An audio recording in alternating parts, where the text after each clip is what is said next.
and then got into commercial. And that's where it all changed, because the returns they're like 2 to 3 times better than the best residential property.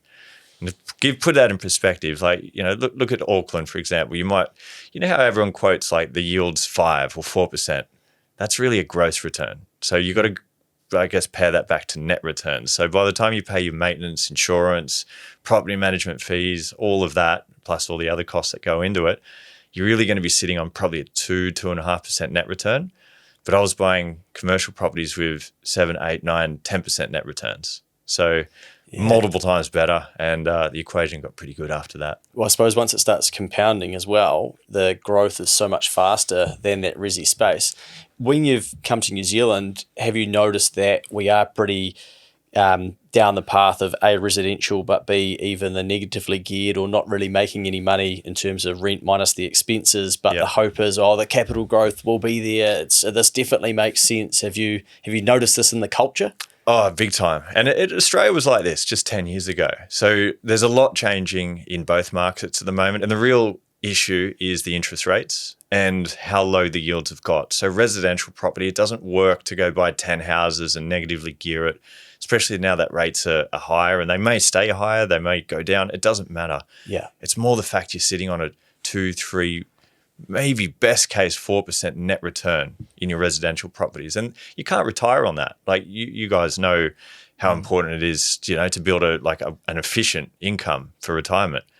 A 3% net return isn't going to be there. So you're only there for growth. And commercial, I think there's a lot of people defaulting to it because they've got no other answer. So that's the big trend you're going to see in the next few years is people moving away from residential because the numbers don't stack. Yeah. Well, you say defaulting to residential, or defaulting, they'll end up in commercial because they'll start to see that residential is not working. Yeah, so those that who have the equity or money to consider commercial are doing it in droves now. Yeah. And it's coming off a low base, mind you. There is still a lot of people, hoping residential yields get better. But look, and I'm a big fan of residential property. I made a lot of wealth in it. But it's my mantra is you start in it, you don't finish in residential. It's almost, an uneducated way of doing it. Like you're burying your head in the sand of other better asset classes.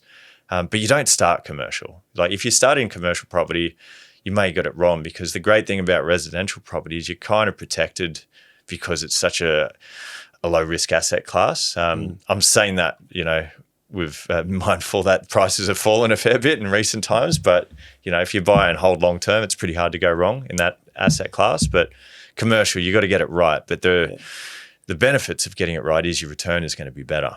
So do you still have some of your residential portfolio, or are you pretty deep into what would your split now be between commercial and residential? Yeah, it's a good question. I am slowly selling down all my residential properties except for the one I live in. So the percentage was 100% residential. It's probably sitting at 20, 30% residential now. So I'm heavy into commercial. Like I've got a portfolio over 110 mil Aussie dollars and looking to buy New Zealand as well. But it's really split between like shopping centres, things like supermarkets, industrial assets, medical type properties, and you spread around, and it doesn't sound like it's heavily weighted because I'm spread so evenly with different asset classes within commercial. Yeah.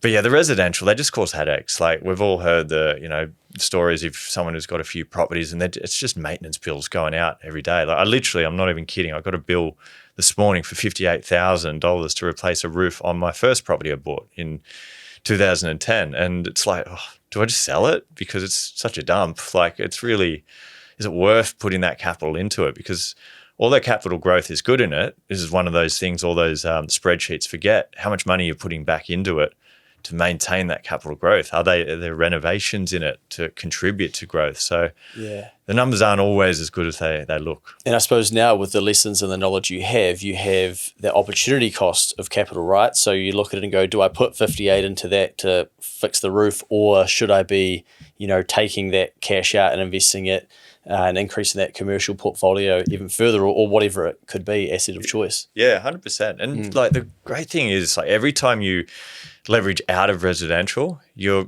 generally fixing a cash flow deficit and replacing it with a positive one. So it's like a double whammy. Like I was looking at a property we presented to a client this morning, that again, using that $1 million example, it was a 6.8 net return industrial asset in Auckland. They used 40% deposit cash down and the rest was debt. They were paying in the mid sevens for the interest rate. And by the time that debt got paid off and all the outgoings, it was sitting at a $55,000 clear passive income.